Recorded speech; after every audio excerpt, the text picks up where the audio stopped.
Supposing everybody was acting in a praiseworthy way, and we praised everybody for everything, they'd get tired of it. They wouldn't even notice it anymore.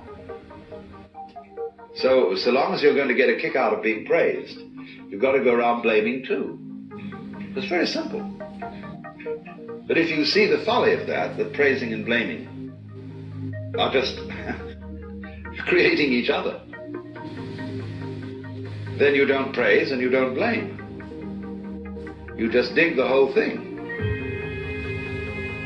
And that's why, when we encounter very great sages, you never hear them blame people, and they very rarely praise them. You try to start gossip in the presence of such a person, and you make a derogatory comment about someone.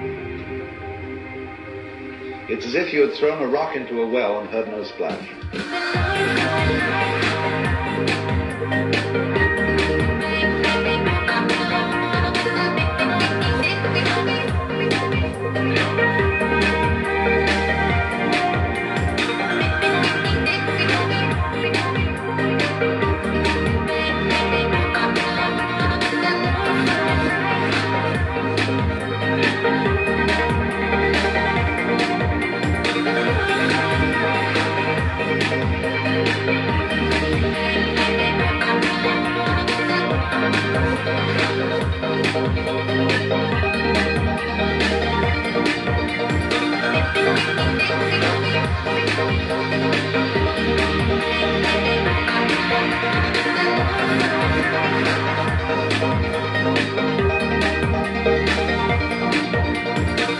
A funny feeling, because that you get no response, you get no agreement.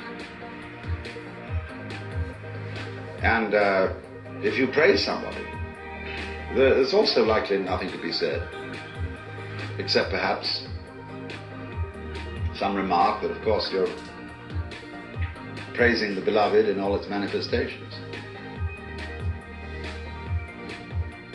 And this disconcerts some people terribly. I've always noticed that real sages never gossip, never criticize persons. And because they understand so well. The French saying, tout comprendre, c'est tout pardonner, to understand all is to forgive all, is so true if you're experienced in just the ordinary way of dealing with human problems. If you've been a counselor or psychotherapist or minister or anything like that, you very soon get to realize how vastly complicated people are, and to see that they really are in the messes they're in, not because of anything, but that's the way it is. And you stop blaming people, and because you don't blame people, you have open ears, and people come and seek your advice. They don't want to come to someone who's a counselor who will bawl them out. It's like dentists who simply accept the fact that people really don't take care of their teeth, and realize that the job of a dentist is precisely to look after people who can't be bothered to take care of their teeth. That's why he's in business. So a good dentist doesn't bawl his patients out because they didn't do this, that, and the other. Just accept it. Same with doctors. They know perfectly well that nobody's going to live by the rules of health. And they're very vague as to what they are. And, There's every kind of theory about how you ought to live and what is healthy, but they've changed in fashion. And you ought to eat this kind of diet in 1921. By the time it's 1930, they've changed their ideas altogether. And by the time it's 1960, it's back again to a mixture between 1921 and 1894. Something like that. You see, it's always changing. So, while the rules that are not so... You see, if they were all absurd, it would be easy. But they're not all absurd. There's some truth in it, always.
But nobody's ever quite sure.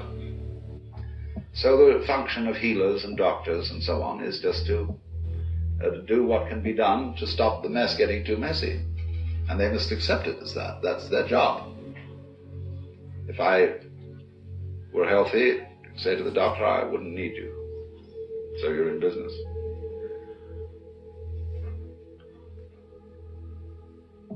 Now, what about it then?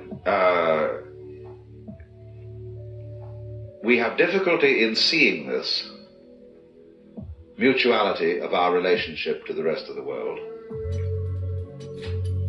because it's contrary to common sense, contrary to the way we've been brought up. And therefore we have what I would call an initial intellectual block to understanding it, quite apart from any emotional blocks or anything of that kind. But obviously, we must overcome that intellectual block if we're going to go any further and actually realize and feel this way of life's working and this relationship between what you do and what happens to you.